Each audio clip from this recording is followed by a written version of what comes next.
This is an iHeart podcast. Guaranteed human. I survived 9 months in captivity, and I've spent my life exploring how other people survive what should have destroyed them. I'm Elizabeth Smart, and these are the Survivor Files. Every week, I'm with survivors who lived through the unthinkable, abducted, stalked, controlled, and nearly silenced. These are stories about what it takes to make it out alive. Listen to the Survivor Files with Elizabeth Smart on the iHeart Radio app, Apple Podcasts, or wherever you get your podcasts. If your bookshelf and your For You page are equally important to your personality, welcome home. Pro Society is a weekly podcast that's part book club, part group chat for anyone who thinks Pride and Prejudice and Love Island deserve the same level of discourse. Each week, we're connecting the dots between books, the internet, and pop culture with your favorite writers, book talk creators, and plenty of overthought opinions. Yeah, I'm obsessed. Listen to Pro Society on the iHeart Radio app, Apple Podcasts, or wherever you get your podcasts. Did you hear the new episode of the Hey Jonas podcast? We are at D23, so we'll see who stops by. The cast of Frozen stopped by. Kristen Bell, Josh Gad, and Adina Menzel. I auditioned for Frozen. What? For Kristoff. They said, okay, what are you going to be singing today? I said, I don't know. That must have been why you didn't get it. That's probably why. Plus, John Stamos, Hayden Christensen from Star Wars, and more. And I guess I can share that... No way. Listen to the latest episode of Hey Jonas on the iHeart Radio app, Apple Podcasts, or wherever you get your podcasts. Hey, this is Hayes Davenport. And Sean Clements. We host the podcast Hollywood Handbook. Each week, we talk to someone in show business and try to help them with their careers and see what they have to offer us. Everyone has a good time, and no one gets mad at their publicists for letting them do our show. We've had a lot of great guests like Sarah Sherman, Adam Scott, Danny McBride, Ben Stiller, and a lot of other big shots that wouldn't be where they are without us. Listen to Hollywood Handbook on the iHeartRadio app, Apple Podcasts, or wherever you get your podcasts. On the new podcast, Solita, we share the messy reality of traveling alone as a woman. I can wait 4 hours for the next bus, or this random dude is offering me a ride on his motorcycle. I chose option B. I'm Julie Pinheiro, and I travel by myself because it's a rare space where I can say yes without asking anyone else first. I'm on a mission to reclaim the word solita, trading the pity for possibility. Listen to Solita on the iHeartRadio app, Apple Podcasts, or wherever you get your podcasts. This show contains mature content and adult themes. It may not be suitable for young audiences. From Variety and iHeart Podcasts, this is Season 2 of Variety Confidential. You must get over here, please. You must get over here, please. Is your brother's having a seizure? Yes. How old is he? He's 23. 23? You know telephone number? He must be from here to Viper Room. Okay, Viper Room. This season on Variety Confidential, we peel back the layers of actor River Phoenix's meteoric rise to fame, from his unconventional childhood to becoming the alternative poster boy of a generation. We'll explore his powerful performances in classics like Stand By Me, and My Own Private Idaho. I'm never gonna get out of this town, am I, Corey? Examining how his raw talent and undeniable charisma left an indelible mark on the film industry. You guys wanna go see a dead body? If I had a normal family and a good upbringing, then I would have been a well-adjusted person. Depends on what you call normal.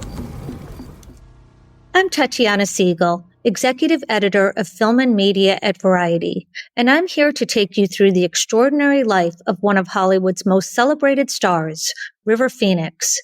His is a name that still resonates with cinephiles and casual moviegoers alike, nearly 3 decades after his untimely passing. But River's story isn't just about the bright lights of Hollywood. It's a tale of youthful ambition, artistic integrity, and the dark side of fame. Exclusive interviews with River's co-stars and friends, including Corey Feldman and Samantha Mathis, will shed light on who River really was off camera. Whether you're a longtime fan or just discovering his work, join us as we speak with industry insiders and Variety's experts to explore the brilliance and complexity of River Phoenix. Let's dive into the life, legacy, and lasting impact of an actor who burned bright and left us far too soon. This is Variety Confidential, the life and legend of River Phoenix. In fact, I would rather quit while I was ahead. There's no need in overstaying your welcome.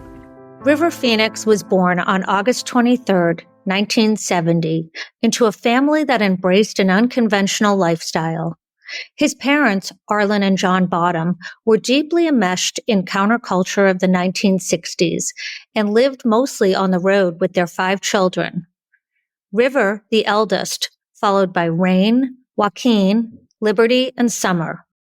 When he was a young boy, River's parents became missionaries for the religious cult Children of God, also known as the Family. John and Arlen's work took them to South America, but they eventually became disillusioned with the group and relocated the family to Florida. There they adopted a new surname, Phoenix, a symbol of rebirth. By all accounts, it was a nurturing, if unusual, environment. River and his siblings never had a formal education, but their parents' bohemian lifestyle allowed the children to explore any creativity or self-expression to its fullest extent. They showed an aptitude for acting and music, and at times busked to help bring in money for the family. Well, in my family, throughout the years, we've been moving frequently, whether it be for financial reasons or for different movies that we were working on. So I've been very used to that spontaneous, let's pick it up and move on kind of thing. River's brother, actor Joaquin Phoenix, recently detailed their upbringing and sibling dynamic on comedian Theo Von's podcast This Past Weekend with Theo Von. Well, I was the second son, and my brother was like quite a force and was definitely like, I don't know, was like mythical or Shakespearean, or maybe it's because he died or something. But he's like, he was like the first son, and he was incredible. And he was such a force within our family. He was kind of like the guiding light in some ways.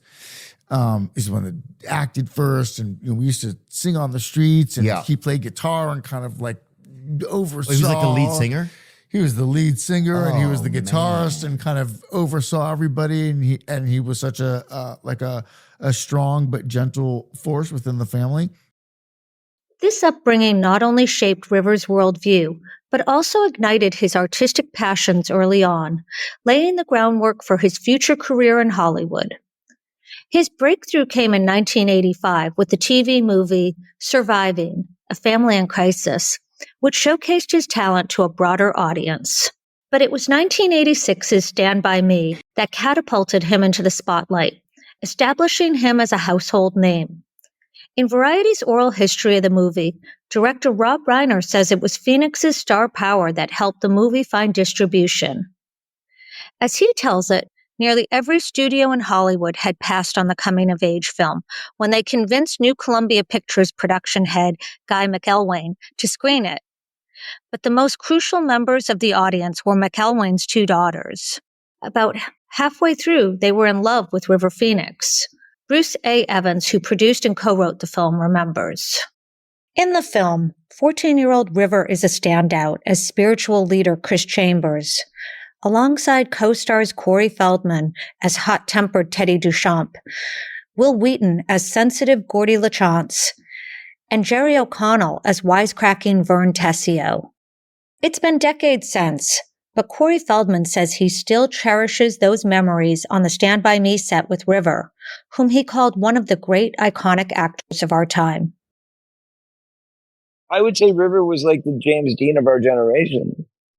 He had all that prospect. He had all that potential. Everybody knew that he was going to be an Academy Award winner. Everybody knew that he was going to be hailed as one of the great iconic actors of our time. And we knew it at that time. We knew it. I just assumed he would always be part of my life, and I always assumed we'd have many more times to work together. I figured we'd end up doing music together. I figured we'd do more films together. To me, it was a very open-ended relationship that had only started to bud, and that was the hardest gut punch of the whole thing, was knowing that my friend was gone, and that wasn't going to happen again. And there was no opportunity for us to ever create together and to stand together. I mean, to think about what I've stood for in my life and the things that he wanted to stand for or was standing for at the time of his loss, and to think what magic we could have stirred up together, the powerful statements, the powerful moments, the things that we could have raised awareness on if we joined forces and worked together as adults, and that's the tragedy to me, is just, like, wow, we'll never have that chance to see what might have become of it. Corey, take us back to when you were cast in Stand By Me. What do you remember from that time in filming in the summer of 1985? Well, what I remember about being cast in Stand By Me was going into the audition while I was working on the ADR for Goonies, actually. We were on the sound stages. We did about, I think it was like 60 days worth of ADR on Goonies. It was a lot. We were there for like 2 months. We had our school trailers out in the parking lot and all that stuff. So I got an audition to read for a Rob Reiner movie called The Body. And that's what it was called when I went to audition for it. And I remember it was a pretty big call. There was a lot of kids in the room. And I remember Rob asking me to come in 2 or 3 times to, try different things, and all in the same day. But I mean, like, going back and forth and trying different things, working with the character a little bit. And that was it. I mean, it was a pretty simple process after that. I think there was a callback. I think there was like 2 calls, and that was it. And then we got the offer. So when you guys would see each other at castings or whatever, were you often going up for the same roles? But it was movies like Explorers, where, I was promised a role. I originally was reading for River's role. River got the role. Then I ended up reading for the part that Jason Presson ended up playing, which I believe I got and was going to me. And then I got Goonies and had to turn it down. So there was a lot of that kind of stuff, and it was that way always with me and River. And it was also that way with me and Corey Haim. So a lot of people don't realize that. And I was one of those people, by the way, that didn't realize it. But Corey would tell me, I actually met you before Lost Boys. And I was like, how? And he said, on the audition for Goonies, when I went into Amblin, you were actually sitting in the waiting room. And when I saw that you were going in for the same character as me, I knew that I was in trouble, because I knew that you already had a relationship with Steven and blah, blah, blah. So that was kind of one of those interesting things. So Corey was one of them, but, I didn't see him as much because he was from Canada. But River and I saw each other on everything. And again, Explorers, was another movie that he ended up getting. I ended up getting it too. We could have ended up in that together, but then because I got the offer, I think the same week as Goonies, I couldn't do it. Yeah. So there you go. Okay. What was the vibe like on set? Oh, it was amazing. I mean, it was, first of all, the thing that was great about that film was the fact that you had, 4 serious actors. Even though we were kids, we all took our craft seriously. And you had a very serious director who had something to prove. This was not the Rob Reiner that we know of today. This was the guy who really had a chip on his shoulder because people kept calling him Meatball. And he did not want to be remembered or referred to as the Meatball. It was like, yeah, that was cute. That was a sitcom I did back in the 70s and early 80s, but I'm done with that now. And now I'm a director and I want to be taken and seen seriously. And so because of that, I think that's what kind of got me excited about the prospect when I read the stuff that I read from The Body and said, okay, this will be serious. This is not like, the other stuff that I've done before where it's action adventure or comedy or horror. I mean, this is like really serious stuff. So we all got to put our serious faces on and go for it. And so when we got up there, the beautiful experience was that Rob, knowing that we were a bunch of kids who did have the intention to be serious, but at the same time probably came from a myriad of backgrounds regarding our instincts, regarding what we were used to. Some of us were trained and had class. Some of us did not, like myself, who never went to class, never had a coach. And so some of the things that he wanted to do was kind of broaden our horizons by introducing us to tricks and games and things that were used in acting schools, in acting classes, and stuff that I personally had never experienced because I'd never been to those things. And so we did a series of things that he called traditional, exercises, which were exercises from, Stella Adler or whatever, where we would do things like mirroring or volume games where we would, mirror each other's movements or mirror each other's volume, where we would, somebody would say something and then we would repeat it back to them at a louder level, and then they would repeat it back at a louder level. Things like that, just working off of each other to gain each other's sensibilities, understand each other's timing and thought process. And then we'd play other games like, kind of fun imagination games or improvisation games, different things just to get our brains working and to get us communicating in a way that felt like we've known each other for a lot longer than we had. And with River and I, it was really easy because River and I had known each other for many years already. We'd been seeing each other in different casting offices, playing football in the parking lot, playing Frisbee in the parking lot. That's the kind of stuff that you did if you got along with another kid in the industry, because generally you'd walk into these casting offices and there'd be, I'm sure it's still like this, but there was 50 kids in there and they're all with their stage moms, and all of their stage moms have told their kids not to talk to other kids. That's like a big thing. And for whatever reason, River and I were both always those kids, like we'd see each other, hey man, how are you? Good, good. What's going on? Nothing. Let's go outside and talk. Okay. And we go outside and just start hanging, and have fun like kids do until it was time to get called. And I guess, even though we both did have stage moms, for whatever reason, I guess they didn't mind us hanging out because they knew that we were probably the best of the best, and it was probably a good idea for us to have a connection or whatever. But the point is that, it wasn't frowned upon for us to have that relationship. So we kind of built it, and I wouldn't say we were great friends. I would just say we were acquaintances, but we always kind of had a smile and a fondness for when we saw each other. And when we realized that we were cast in the movie together, we were both very excited about that. Is there an early memory from production that still stands out to you? I'll never forget the plane ride over, which was one of the scariest plane rides of my life. And I'll never forget that because River and I were sitting next to each other on a small single engine prop plane. And, it's like a puddle jumper. And we hit some really serious turbulence on the way over. And I'll never forget River and I sitting there fearing for our lives, like scared to death, but laughing at the same time because the plane was going like this. It was rocking so hard that at one point it went all the way up on its side. So it went like woof, like that, all the way up on its side. And I remember almost going upside down, and I'm like, he's sitting next to me and I'm looking down at him like, oh my God, are we going to die? And we shared that experience of like a near-death experience together. And that's how we started off our journey for Stand By Me. So I've never told that story, but it's an interesting one. And what do you remember about River as an actor? Most young actors, you look at them and they don't respond, or if they do respond, they're just reading words off a page, but there's no connection there. That's the testament of a great actor, and especially at a young age, is somebody that's not working off the written page, but they're working off the emotion that those words make them feel. Whether it's comedy or serious or horror, it doesn't matter. It's still the same value, which is being real in the moment and giving that real moment to your fellow actors to give them the opportunity to share in that real moment with you. So yeah, that was the kinship I believe that we had that kind of put us above the other guys, not in the sense of actors, just in the sense of we had that understanding. It was a mutual understanding. And then Will, I think was kind of more from the other side of the training, which was very kind of stick to the words on the page, do what's in front of you, don't kind of do anything outside of the box unless you're told. Where River and I were much more like, go on the feeling. And then Jerry, being so young, he was just kind of like, this was his first project. For him, it was like the opposite side of the spectrum, where he was just like, a bird being let out of the cage for the first time and just kind of like, hey, this is great. This is fun. Let's go everywhere. Let's do anything. This is awesome.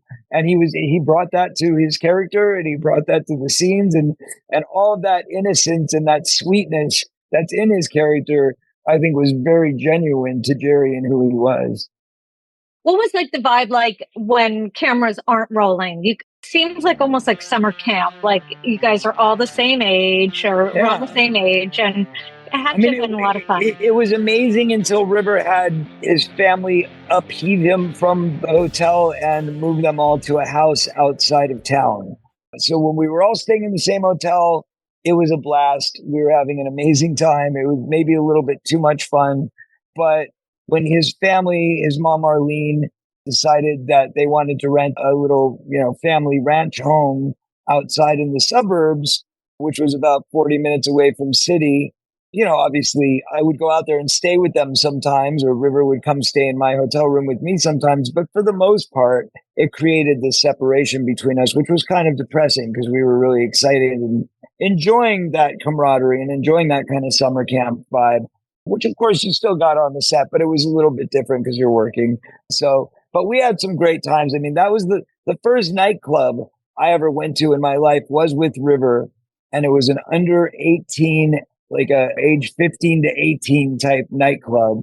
And I don't even know how, I guess it was all ages because we were not that old. We were only 13.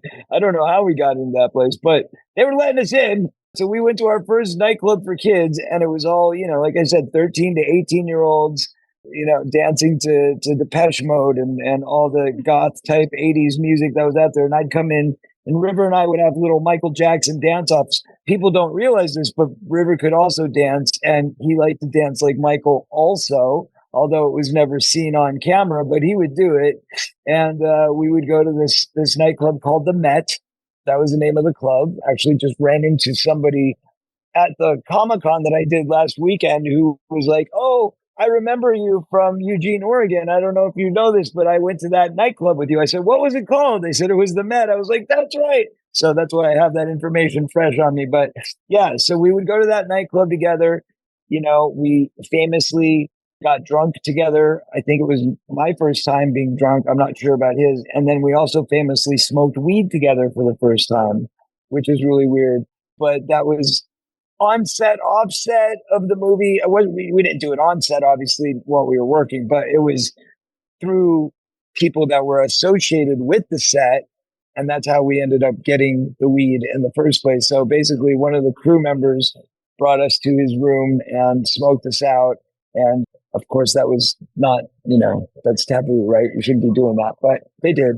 Anyway, so, but, it was all in good fun. I mean, I wouldn't say that they were trying to taint the clean perception of a young adolescent, but we came to him. It's not like he was pushing it on us. We were saying, all these kids are smoking weed in town and they keep talking to us about it. And we don't want to just, run off with some kids. We'd rather do it with an adult who knows what they're doing. And, maybe we saw that you have a bong in your room. We were like hanging out with this guy on the crew, and we saw a bong in his room, and River said, "Look, he's got that." I was like, "Oh." He's like, "Well, maybe we can ask him." So that's what it was about. But anyway, we did it. Rivers said he never felt it that day, by the way. So I got stoned out of my mind. He never felt anything. And then I think we tried again another time, and that time he did feel it. But and then I remember cut to like New York when we were doing the press tour, and I was there with my dad, and I remember going over to River's room, and like I could smell weed coming all the way down the hallway. I was like, well, I guess he figured it out. But anyway, so yeah, that was there you go. That was it. The end of innocence in the truest form. And that moment of crossing from, puberty, being kids, being rambunctious, trying to understand the world and everything around us, and then experimenting with these things that we, probably shouldn't have been. But I think it was pretty much on par with what every other kid our age was doing at the time. I mean, I don't think we were really doing anything that crazy or out of control. And certainly we never did hard drugs together or anything like that. Did you stay in touch after the film wrapped or after the press tour? Yeah, we did. We stayed friends for many years, and then we kind of stopped talking. I think probably around 16 to 18, we didn't talk for a while. And then I saw him when I turned 18 at the Academy Awards. And I remember it'd been about 2 years, and he was there with Martha Plimpton. I was there with Drew Barrymore. I was performing that year. He was nominated for Running on Empty. And so I remember going and visiting him. Like, we would go to each other's sets. So like we'd both be working on the Warner Brothers lot. I think he was working on Sneakers? No. Before Running on Empty, there was that movie that he did. Jimmy Reardon. Was it Jimmy Reardon? Yeah. Might have been Jimmy Reardon. But anyway, he was working on a movie on the lot, on the Warner Brothers lot. I was working on, I think, Lost Boys, and we kind of hooked up there and hung out on each other's sets a little bit. And then the next time I saw him after that was the Academy Awards. And it was like, wow, look, here we are. Now you're nominated. I'm performing. Like, this is kind of a big deal. We've done well for ourselves. Okay, let's go back to that night at the Shrine Auditorium in 1989 for the Oscars ceremony. The nominees for the Best Actor in a Supporting Role are Alec Guinness in Little Dorrit, Kevin Kline in A Fish Called Wanda, Martin Landau in Tucker the Man and His Dreams, River Phoenix in Running on Empty, Dean Stockwell in Married to the Mob.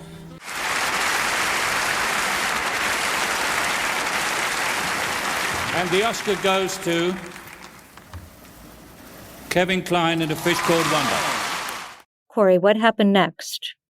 And then the very next contact was when I had gotten through rehab and I was 19 and I had just come out of rehab and I was working on a movie that I'm not hugely proud of, but it was called Happy Campers, which was a broad kind of comedy, camp comedy, whatever. But anyway, point being that the first AD saw how serious I was trying to help people get sober. And she brought up to me that River was going through some of his own personal demons. And I don't want to get too into the details of that, but all I'll say is that when I heard that he was struggling with some of the same things that I had just recovered from, I obviously wanted to help in any way I could. So I reached out to him a few times and we did speak, we did connect. And the plan was that when I got back from filming, we were going to get together. And my plan was that I was going to get him into 12-step, recovery. And I was actually making a plan to do that, to do like an intervention. And then when I got back, I contacted him, never reached him. His guy, his name was Sky, who was with him actually the whole time of the filming of Stand By Me. He was his guardian, his on-set guardian. His name was, they called him Sky Phoenix. And Sky and I are still very close friends today, but Sky was the one that answered the phone that day and he said, "Oh, River's not available. He's sleeping or whatever." And he never put him on the phone with me and we never reconnected. And because we never reconnected, I never had the chance to get him into that 12-step recovery. And it was only about maybe a couple months after that he OD'd. So it's a terrible piece of my history and it's very sad. It's one of those things that you ask yourself over and over, could I have done more? I wish I would have thought more. I wish I would have realized how serious it was and made more of an aggressive plan to, make myself present, to go, pound on his door, drag him out, whatever I had to do. I should have done more. And I don't know if I'll ever really completely forgive myself for that. It sounds like My Own Private Idaho was the film that really pushed him over the edge. Yep.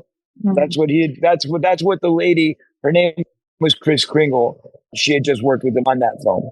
And that's why I was getting the feedback of what had happened on that set and, what kind of condition he was in. And that's why I was like, oh my God, I got to do something. So I did emphatically try to reach him several times. We did connect, but briefly. And then by the time I got home, people get distracted. I got, right into a next movie. He goes into his next, how it is. It's just, you go your different paths. And then by the time you circle back, sometimes it's too late. And that's what happened. What do you recall was your reaction when you heard the news that he had passed away? Oh, just awful. Just awful. It just, what a loss. What a beautiful soul. I mean, we had so much in common. That's why I respected him. I mean, not to sound self-indulgent, but like, he was a vegetarian. He loved animals. He loved humans. He loved giving. He was a musician. He was an artist. He liked to dance. He liked to sing. He liked to play. We made a music video together. A lot of people don't know this, but him and his sister Rain did some very early recordings of some family songs, kind of like Partridge Family type stuff. And they asked me to star in the video because he liked the way I danced and, he knew that I was trying to get into music. He was further advanced than I was because I didn't start writing until probably after that. I think around Stand By Me is when I started first putting pen to paper and trying to write music. And it wasn't until really around Lost Boys that I put together my first single and my first video, which was Runaway, which I never released even, but at least I was kind of working on music at that time. So he had me probably by about a year or two. And when he was already working on his music and he would play it for me, I was like, this is great. This is great. So he's like, well, why don't you star in one of the videos? We want to make a video and I want you to star in it. I was like, okay. So he directed the video and it was me taking his little sister out on a date or something like that. It was really sweet and really cute. But, you know, I show up with flowers and I knock on the door and the little girl comes to the door and we go off on this date holding hands. And it was just the sweetest, most innocent little thing. So, yeah, I go back to those times and I go back to those memories of why we were so connected and why we were so linked together spiritually, because we were like the same. We were cut from the same cloth. And I just had so much love and respect and admiration for him. So when I turned on the news that night, and it was Halloween night, so I think I'd been out as well, you know, and I came home and I just saw it. And it was just, I couldn't even believe it was real. You know, it was horrifying. And, yeah, just a huge loss. To further discuss the cultural phenomenon that was Stand By Me, we turn to Variety's chief film critic, Owen Gleiberman. I think the movie that really put him on the map for me was Stand By Me. You know, he had that kind of wolf cub look about him. And he already, you know, in hindsight, had the quality that would define him as an actor, which is that under this cool facade, there was this very tender and sincere quality, this kind of effortless gravitas that he had. And in that sense, he was the prototype in a way for a new generation of stars, a new paradigm of Hollywood stardom. You know, he'd started out as a teen star doing after-school specials and things like that. And in a way that felt very ahead of the curve. He was sort of like Harry Styles or Robert Pattinson in that when he crossed over into an adult persona, he had to sort of fight for his credibility. But I think, you know, from Stand By Me on, you really saw that he just had this quality that stood out, this stillness about him that made you want to watch him, where he could just effortlessly own a scene. Just about the highest compliment you can give a young actor is to say that he's a James Dean. Now, a million young actors have been compared to James Dean, and 99% of them do not live up to that. But River Phoenix really was a James Dean. And you start with that look. I mean, he was just very handsome with that dark blonde hair, but there was a soul to him. He looked like a wolf, very wild and mysterious. And he had this quality of melancholy about him that always came through. Very glamorous, but also vulnerable, haunted. But that gave him this intoxicating quality where he could be doing absolutely nothing and you wanted to watch him.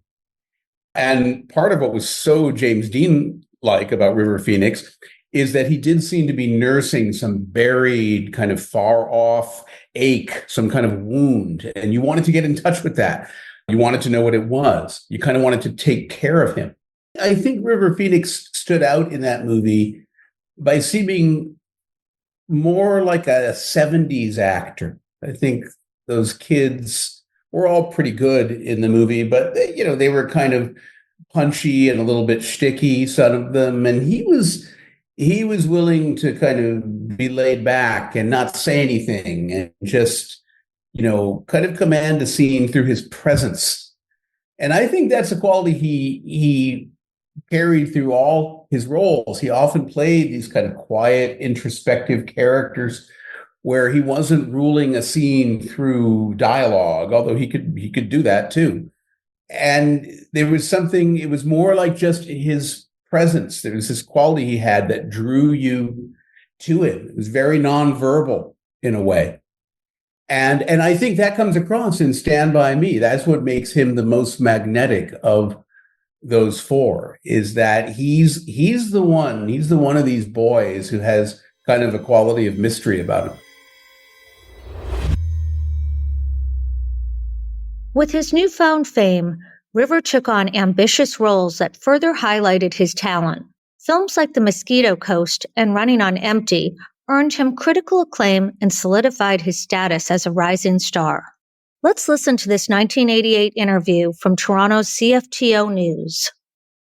Phoenix has met with considerable success in his brief career, but doesn't consider himself an actor as much as a chameleon. To me, an actor is like a Shakespearean actor, and I just feel like I can blend well and can take on a character and somehow make it feel somewhat organic and spontaneous. Yet with success came personal challenges. River struggled with the pressures of his newfound fame, the financial responsibility of being a breadwinner for his family, his tendency to throw his entire self into a role, and a complex personal life that included an on-again, off-again relationship with his Mosquito Coast and Running on Empty co-star Martha Plimpton. He also began experimenting with drugs and alcohol during this time. Martha recently spoke about River and their 4-year romance on her friend Jessie Tyler Ferguson's Dinners on Me podcast.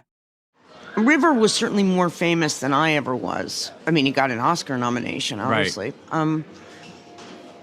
But I think we were both really good at knowing that we didn't really want that attention anyway, and so we really weren't exposed really that much in that way, and neither of us was terribly comfortable with that sort of thing. And it was before we were even like understood really like what that meant, you know. I think it got harder as we got older and River became more famous. It got harder for him, I think. Well, I know it was harder for him. And he was not as equipped, I think, as maybe some other people might be to handle that stuff, because he was a very, at heart, very innocent and like a driven by love human being. So the contradictions of Hollywood and show business were much more difficult for him. Yeah. And, you know, when we did break up, eventually, we were together for about 4 years. And then when we did break up, we did remain friends, and we were each other's first love. That relationship never really goes away. You can't ever let something like that go. It's just too important and too, like, altering. I mean, it's part of, it's made you who you are, you know, especially in those really formative years. I mean, it's a huge part of who I am. So, and of course we stayed friends. But I think fame was really hard on River. I think he really just didn't know what to do with all of that kind. And he wanted to do good, but it was really, it's just the contradictions of it were too difficult. Yeah. It seems like he was really lucky to have you. Well, I think he was lucky to have me and his family, his brothers and sisters. I think, you know, his personality or his affliction, his illness was incredibly difficult for him to manage on his own, and he never really got the help that I think he would have done amazingly well with if he had gotten that help. I think he would have been an incredible advocate for sobriety and for people struggling with addiction. And unfortunately, it got him before he had a chance to do that. Yeah. But yeah, I mean, I miss him every single day. Yeah. Every single day. It all came to a head on October 31st, 1993, at the Viper Room in Los Angeles, when Phoenix died of an overdose. He was 23 years old. That Halloween night, his girlfriend Samantha Mathis was right by River's side. I think he was an iconic person for our generation. Just like my parents talk about, they knew where they were when John F. Kennedy was killed. Pretty much everyone I know knows exactly where they were when River died. And what a loss of hope that was for our generation. We've only just begun to uncover the remarkable life of River Phoenix, from his unorthodox upbringing to his rapid rise as a Hollywood icon. In the next episode, we'll delve deeper into the pressures that came with fame and the artistic choices that defined his legacy, including his films Dogfight and my own private Idaho. Join us next time for more on Variety Confidential, the life and legend of River Phoenix.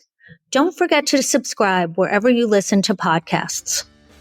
Variety Confidential is created by Dea Lawrence and Stephen Gatos. Season 2 is hosted by Tatiana Siegel. Produced by Karen Mizuguchi and Sydney Kramer. Executive produced by Dea Lawrence and Tatiana Siegel. Written by Anna Moslin, Karen Mizuguchi, and Tatiana Siegel. Variety's co-editor-in-chief, Cynthia Littleton and Ramin Satuda. Variety Content Studio, executive produced by Alex Hughes. Edited and mixed by Aaron Greenewald. Please refer to sources and citations on Variety.com.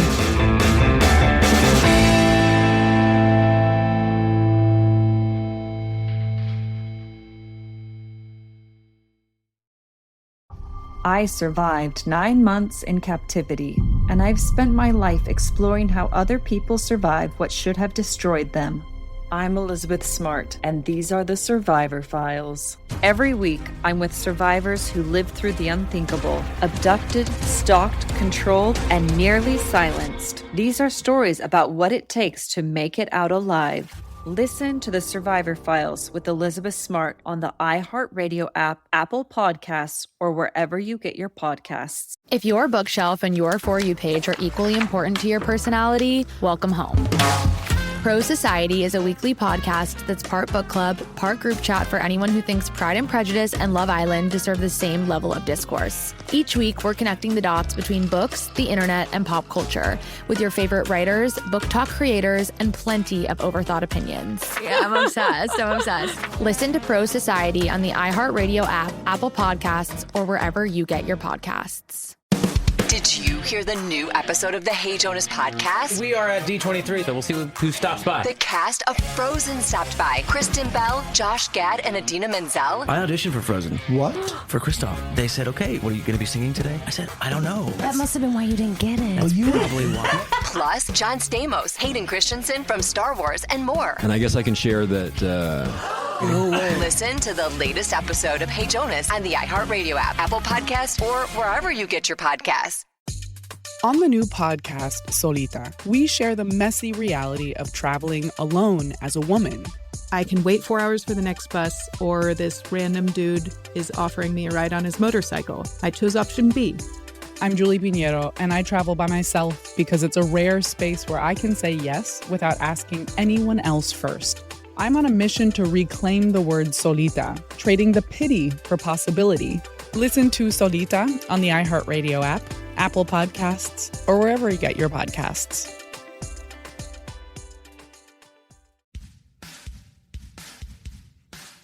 Hey, this is Hayes Davenport. And Sean Clements. We host the podcast Hollywood Handbook. Each week, we talk to someone in show business and try to help them with their careers and see what they have to offer us. Everyone has a good time, and no one gets mad at their publicist for letting them do our show. We've had a lot of great guests like Sarah Sherman, Adam Scott, Danny McBride, Ben Stiller, and a lot of other big shots that wouldn't be where they are without us. Listen to Hollywood Handbook on the iHeartRadio app, Apple Podcasts, or wherever you get your podcasts. This is an iHeart podcast. Guaranteed human.